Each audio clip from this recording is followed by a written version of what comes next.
Hey guys, it's Harrison and welcome to Awkward Sports History. I'm not gonna lie, I actually really don't know how to introduce this topic, so I'm just gonna assure you that it's sports related and let's get started. Here it is, the awkward history of the kissing bandit. Don't forget to hit like and subscribe down below and hit that little bell at the bottom. It really helps out my channel because I know you want to do that.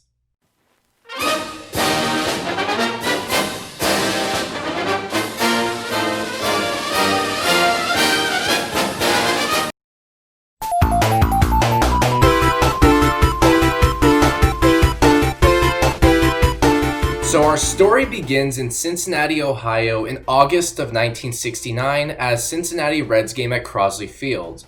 A woman named Morgana Roberts jumps onto the field and just runs for it. We've all seen people jump on the field before, so you're probably wondering why is this a big deal? Well, she runs up to star player Pete Rose and kisses him on the cheek. So shortly after this incident, Morgana made headlines very quickly in Cincinnati. One sports writer put out the headline, "Bandit steals kiss from Pete Rose," and from that point on, the nickname the Kissing Bandit officially stuck. And due to this recent fame, Morgana had a realization that most of us probably would. She could make a career out of this and probably make a lot of money and get some massive celebrity status. And you know what? You better believe she did, because over the next several years, she became a very familiar face at baseball games, basketball games, and hockey games. And the best part is, they even have a tally on the number of athletes she has kissed per sport. I actually have them right here.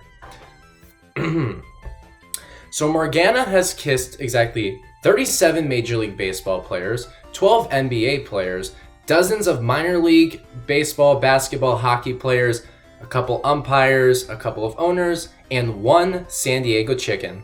Also, Morgana didn't just kiss any athletes. No, she wasn't going after the Miguel Andahars of the world. She wanted the big names, and she kissed all of your dad's favorite athletes. She has famously kissed Nolan Ryan, Johnny Bench, Steve Garvey, Len Barker, Cal Ripken Jr., George Brett twice, and Kareem Abdul-Jabbar.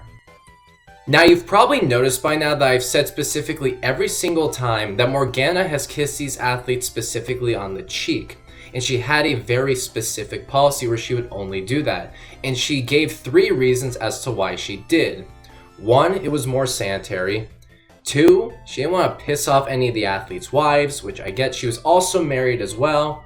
And 3, she didn't want her breath and her teeth to be stained with chewing tobacco, which, you know, back then, chewing tobacco was a lot more common among athletes, and I really can't blame her for that. You know, chewing tobacco's, well, I wouldn't know, but it sounds gross. I have these distinct high school memories of like high school coaches chewing and spitting tobacco in like bottles and stuff, and it's honestly really disgusting, but anyway, moving on. Now, over time, most players just started to roll with it. It was just part of the game, you know, here comes Morgana, here to kiss you, but not every player was on board with it. One specific player from the Detroit Pistons, Kelly Tripucka, was not a fan, and he described it as hugging a mattress. And I'm not gonna lie, I don't know what that means to say it was like hugging a mattress. Like a mattress isn't even a person. You can't hug this thing like a person. And the rest of his quote really doesn't give any more context to that. He finished his quote saying, "When I saw her coming at me, I thought it was like a Mack truck. I had 2 options, either get hit or get out of the way. I decided to get hit." I really don't know what any of that means, but like bottom line, I guess he didn't like getting kissed by Morgana. If there's any viewer out there that does know what this means and could explain it, please put it in the comments section and I would actually really appreciate it. Most of you are probably wondering at this point, did she get in any trouble for this? You know, jumping on the field, kissing players? Yeah, she definitely got in trouble. As a matter of fact, she was arrested for trespassing almost 20 times. She went to jail briefly in Anaheim and stood trial for what she did in Houston. So yeah, she definitely got in trouble. Though I will say, the way her lawyer got her out of trouble in Houston might be one of the best things I have ever heard. He pulled what was called the gravity defense, and I will read to you here, and you'll pick up quickly what I mean by the gravity defense. Her lawyer argued, "This woman with a 112-pound body and a 15-pound chest leaned over the rail to see a foul ball. Gravity took its toll, and she fell onto the field, and the rest is history." Now, while reading that quote, I was thinking, there's no way that worked, right? You know, we're in an actual court of law with the judge, and apparently the judge just kind of laughed and dismissed the case, so I was wrong. Now, one has to wonder, was all of this worth all the legal trouble? You know, getting arrested a lot, going to jail? And the answer is yes, actually. As a matter of fact, Morgana made millions of dollars being the kissing bandit. She actually made enough money to become part owner of a minor league baseball club, specifically the Utica Blue Sox. Morgana even had her own line of bubblegum cards. She had a peanut bag brand.